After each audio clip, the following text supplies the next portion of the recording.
¿No tiene ni una semana aquí la iniciativa? Esta es la primera vez que nos sentamos a dialogar sobre ella y ustedes pretenden que la semana que entra, sin cambios, se presente ante el Pleno. Vayamos más allá, como ya lo planteó mi compañero Marco Cortés. El nepotismo se tiene que prohibir también en el Poder Ejecutivo, también en el Poder Judicial, en los organismos constitucionales autónomos y, como bien dijo la senadora Barrales, en los propios partidos políticos. Me parece que es importante hacer una serie de consideraciones técnicas por una serie de mentiras que se han dicho aquí en voz de la oposición, particularmente en voz del Grupo Parlamentario de Acción Nacional. Si quieren ser senadores de la República y vienen a dárselas de todo conocedores en las comisiones, cuanto menos senadora, tengan tantita vergüenza y lean lo que vienen a debatir. Sí es obligada una precisión histórica. Aquí ya van 2 veces que se repite el lema maderista: sufragio efectivo, no reelección. Pero lo que aquí no se ha dicho, y me parece que se debe señalar, es que el lema maderista se refería a la reelección presidencial. Y la Constitución del 17 no prohibía la reelección legislativa. La reelección legislativa se vino a prohibir hasta el año 1933. No es cierto que sea algo que emanó ni de la Revolución Mexicana, ni mucho menos de la Constitución de 1917. Vamos adelante a desterrar el nepotismo, pero vamos en serio. Vamos incluyendo al Poder Judicial, vamos incluyendo al Poder Ejecutivo, a los organismos autónomos y a los partidos. ¿Por qué no le entramos a los gobiernos de coalición de verdad, que no sean potestativos? Miren, por eso está enojado el Partido Verde Ecologista y no vino a la sesión. Miren, lo festejo, pero Waldo es más independiente que ecologista. Yo lo conozco. Waldo ha pasado como por 5 partidos, hombre, y los que vienen, mi querido Waldo, así que no hay problema. A ver, amigos, seamos serios. ¿Por qué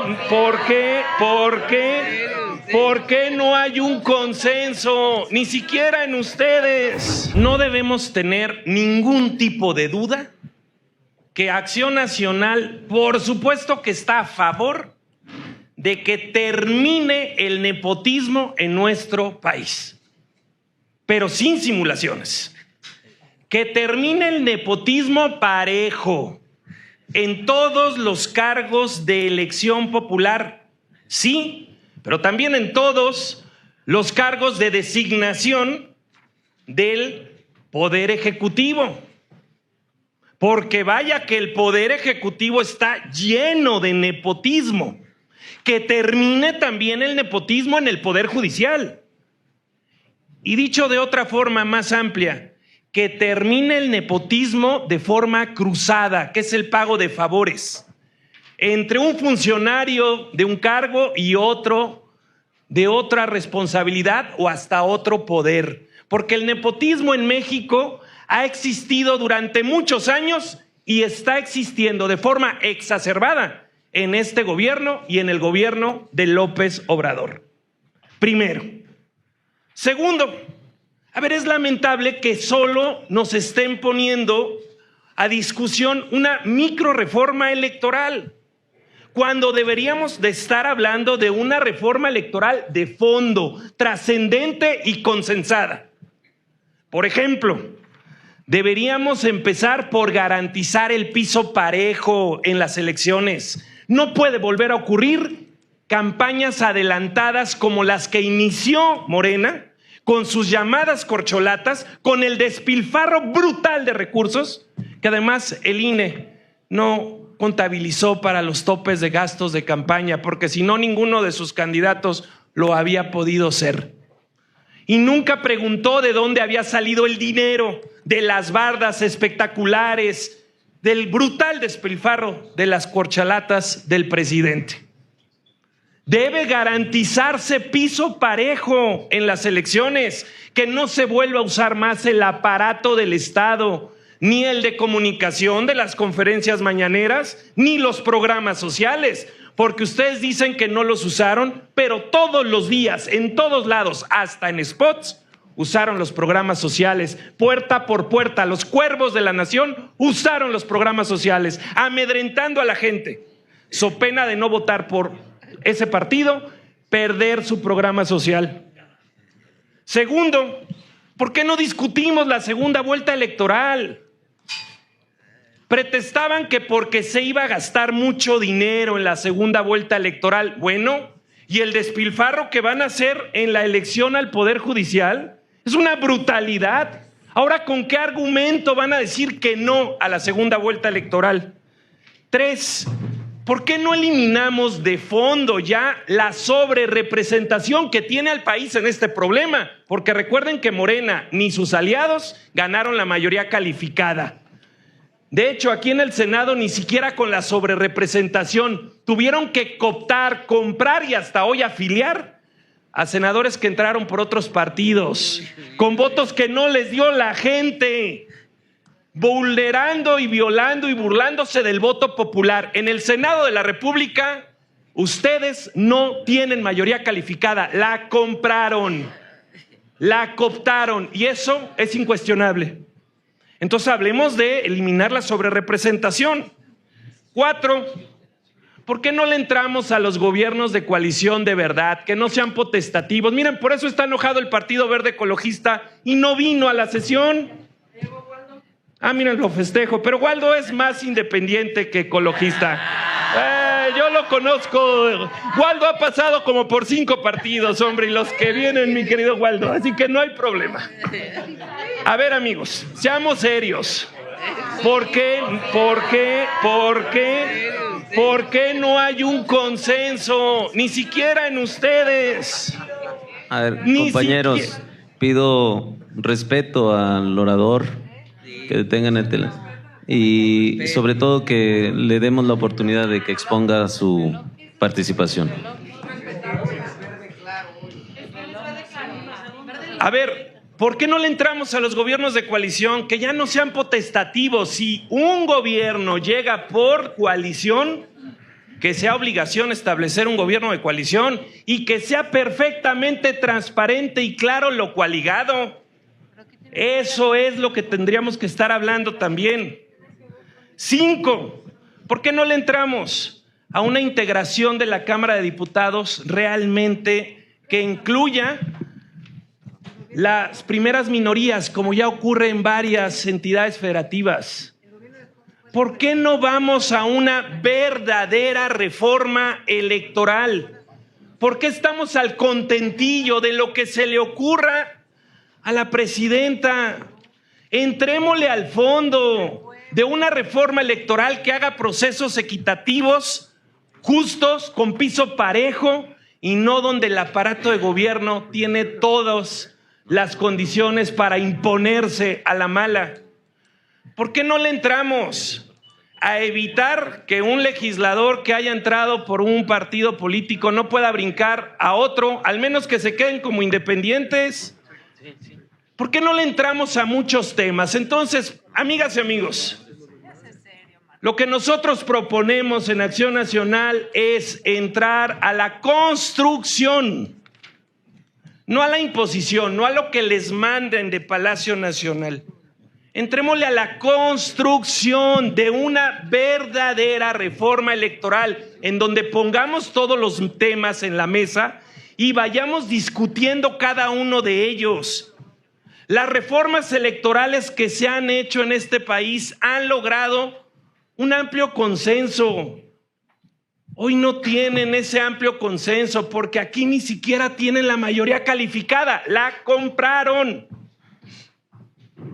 Senadoras y senadores, démosle la oportunidad al país, démonos nosotros la oportunidad de construir una verdadera reforma electoral integral, consensuada y que vaya a los temas de fondo, no a las ocurrencias electorales o de coyuntura de quien está en la presidencia de la República.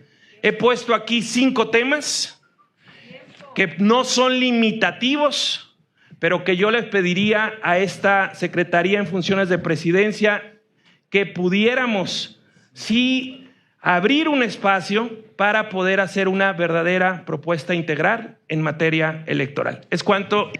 Sufragio efectivo, no reelección.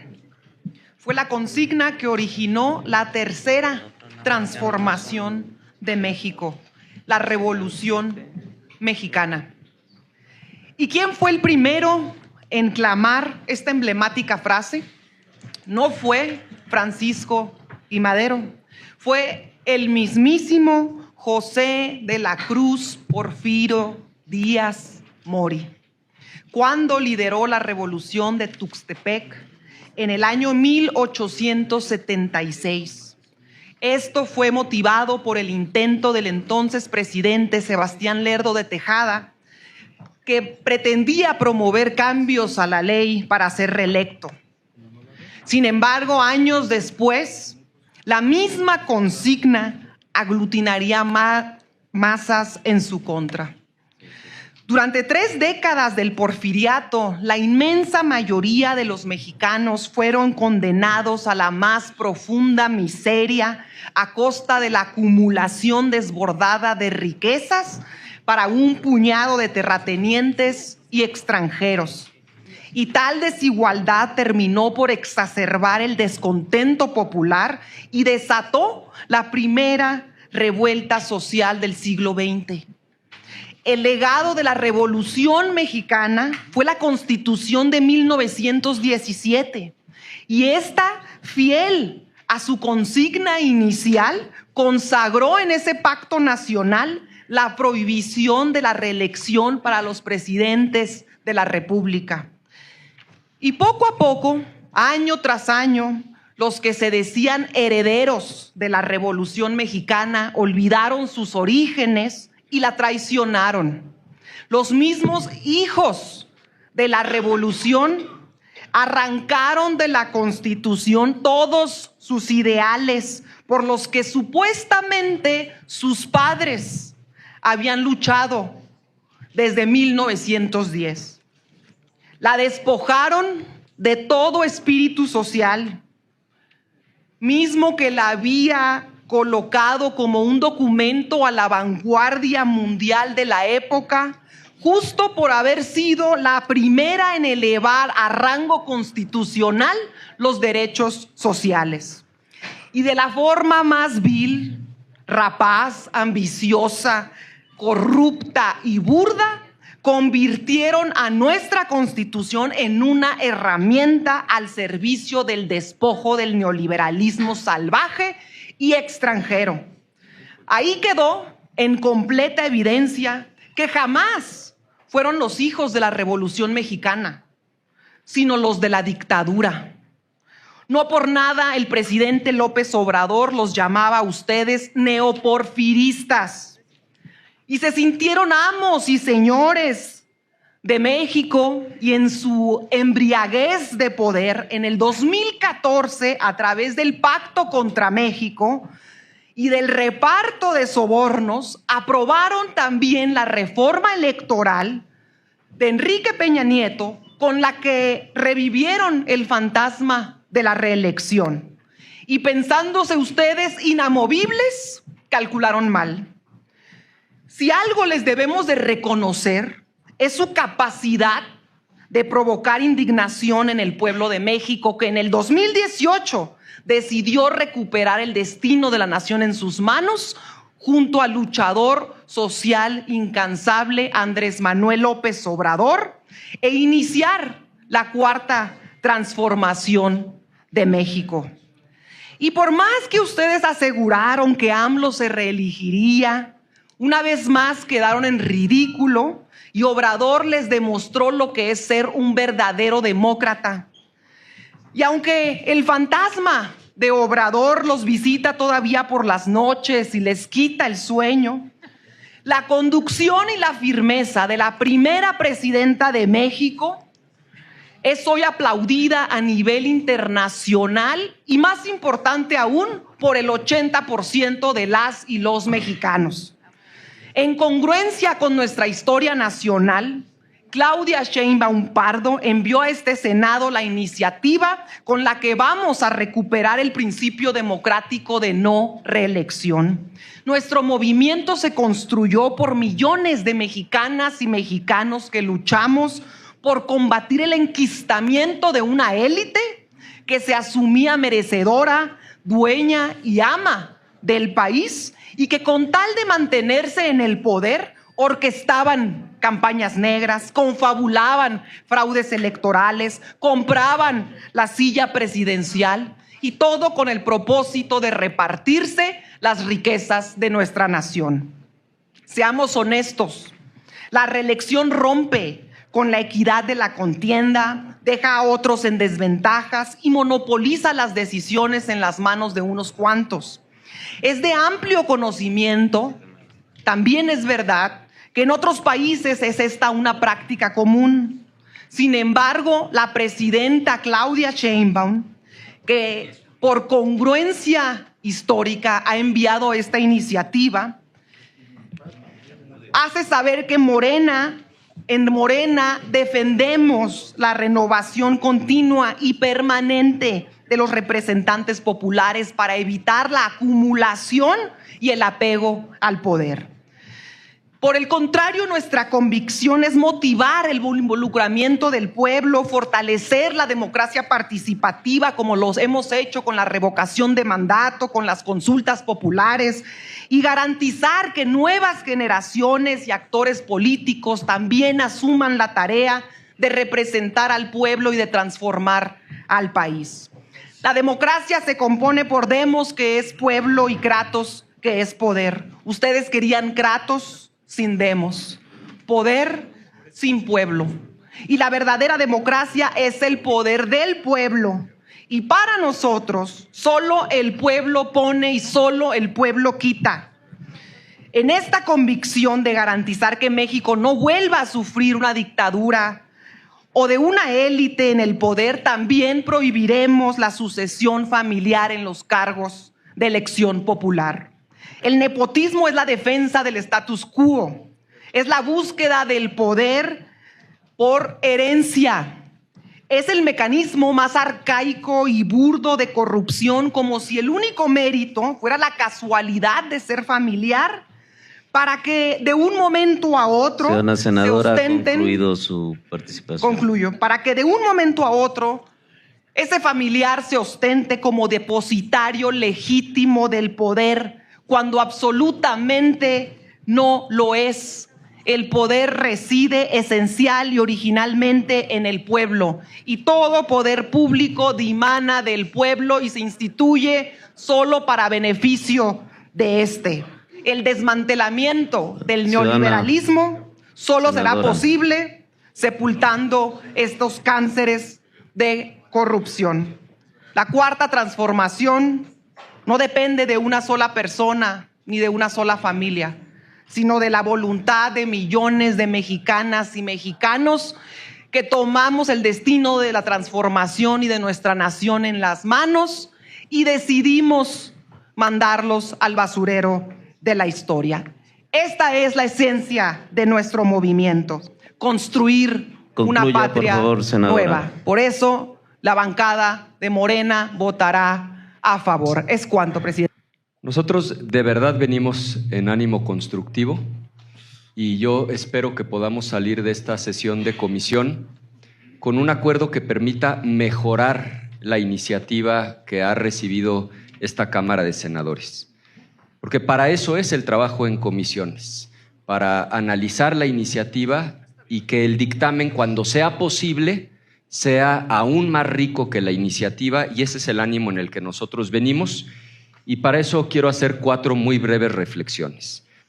La primera es que las grandes reformas electorales que se han hecho en este país, y hay aquí actoras y actores que han jugado un papel fundamental para la democratización de México, saben que esas grandes reformas electorales tuvieron 2 características. Y me refiero, por ejemplo, a la reforma de 77, que amplió de manera muy importante el acceso de las minorías al Congreso. Me refiero a la de 1990, que creó el IFE, la de 96, que le dio plena autonomía al Instituto Federal Electoral, e inclusive la de 2014, que fue aprobada por una amplísima mayoría de 86% en aquel entonces. Esas dos características eran reformas, primero, integrales, y segundo, dialogadas con todas las fuerzas políticas. Porque al final una reforma electoral cambia las reglas del juego, y las reglas del juego se deben cambiar con acuerdo de todas las partes que participan en el proceso electoral. Y en segundo lugar, fueron reformas integrales. El problema de este planteamiento es que no cumple con ninguna de estas dos características. O sea, no tiene ni una semana aquí la iniciativa. Esta es la primera vez que nos sentamos a dialogar sobre ella, y ustedes pretenden que la semana que entra, sin cambios, se presente ante el Pleno. Tengamos una discusión sensata y decidamos con sentido común lo que sea mejor para los procesos electorales mexicanos y para la democracia mexicana, y abordémosla de manera integral. Aquí se han señalado varios aspectos que esta iniciativa omite, y yo quiero subrayar de manera señalada uno, y es el tema de la sobrerepresentación. O sea, no es correcto, compañeras y compañeros, que el partido mayoritario haya sacado el 54% de los votos y controle más del 75% de las cámaras. Eso terminó con los contrapesos en el poder legislativo, llevó a un avasallamiento del poder judicial, a la desaparición de organismos autónomos, a la recolonización francamente absurda de la Comisión Nacional de los Derechos Humanos. No es sano para la democracia mexicana que una fuerza política que obtiene el 54% de los votos controle el 75% del Congreso de la Unión. Discutamos no solo nepotismo y reelección, sino además de los temas que aquí se han planteado, el tema de la sobrerepresentación. Como ya se dijo, el sentido común dicta la conclusión. Por supuesto que en el PAN queremos desterrar el nepotismo de la política mexicana, que hace un daño enorme a la democracia en México. Lo que planteamos es: discutamos una reforma de manera integral, número uno, y dos, vayamos más allá, como ya lo planteó mi compañero Marco Cortés. El nepotismo se tiene que prohibir también en el Poder Ejecutivo, también en el Poder Judicial, en los organismos constitucionales autónomos y, como bien dijo la senadora Barrales, en los propios partidos políticos. Entonces, vayamos adelante con una reforma que destierra el nepotismo de la política mexicana, pero vayamos mucho más allá del planteamiento que está establecido en esta iniciativa. Y finalmente, no abundo por cuestión de tiempo, pero creo que sí es obligada una precisión histórica. Aquí ya van 2 veces que se repite el lema maderista: sufragio efectivo, no reelección. Pero lo que aquí no se ha dicho, y me parece que se debe señalar, es que el lema maderista se refería a la reelección presidencial, específicamente a las 3 décadas de dictadura de Porfirio Díaz. El fruto jurídico de la Revolución Mexicana es la Constitución de 1917, y la Constitución del 17 no prohibía la reelección legislativa. La reelección legislativa se vino a prohibir hasta el año 1933.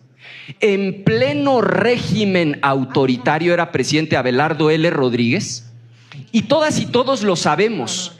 A un régimen de corte autoritario le conviene prohibir la reelección para tener un legislativo débil. A un régimen autoritario le conviene prohibir la reelección para tener un legislativo con enorme rotación, poco profesional.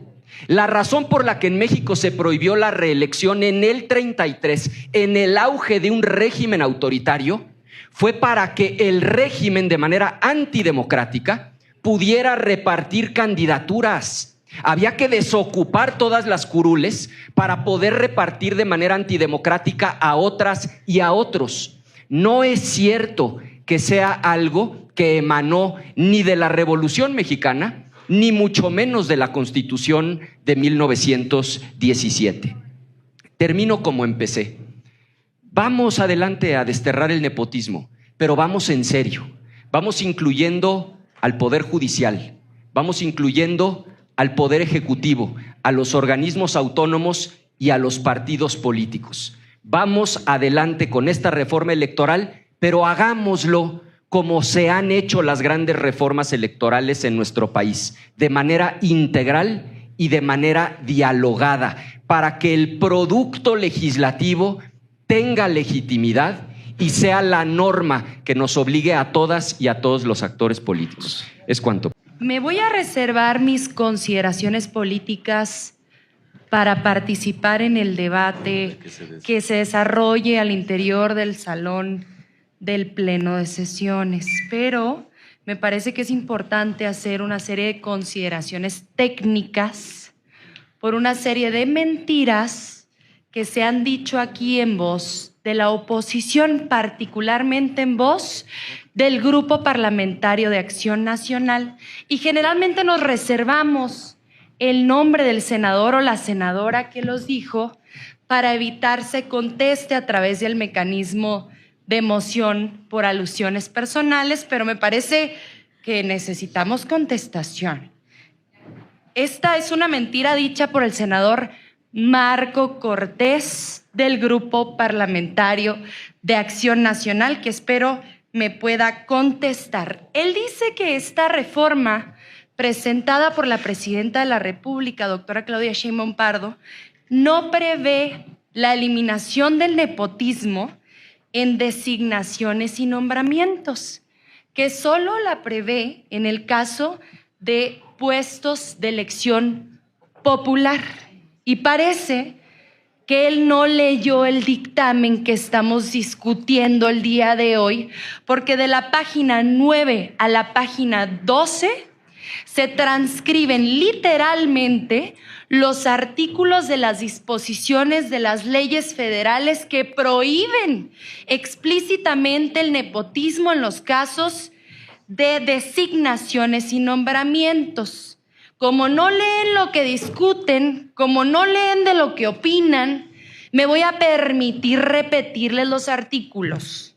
Ley General de Responsabilidades Administrativas, artículo 3 y artículo 63 bis, que dice a la letra: cometerá nepotismo el servidor público que, valiéndose de las atribuciones o facultades de su empleo, cargo o comisión, directa o indirectamente, designe, nombre o intervenga para que se contrate como personal de confianza, de estructura, de base o por honorarios en el ente público en que ejerza sus funciones a personas con las que tenga lazos de parentesco por consanguinidad hasta el 4º grado, de afinidad hasta el 2º grado o vínculo de matrimonio concubinato. Y así seguimos. Ley Federal de Austeridad, artículo 4, artículo 21, Código Penal Federal, artículo 220, artículo 221. Es más, todo un título de la Ley de Carrera Judicial del Poder Judicial de la Federación. Hombre, si quieren ser senadores de la República y vienen a dárselas de todo conocedores en las comisiones, concluya, cuanto menos senadora, tengan tantita vergüenza y lean lo que vienen a debatir. Muchísimas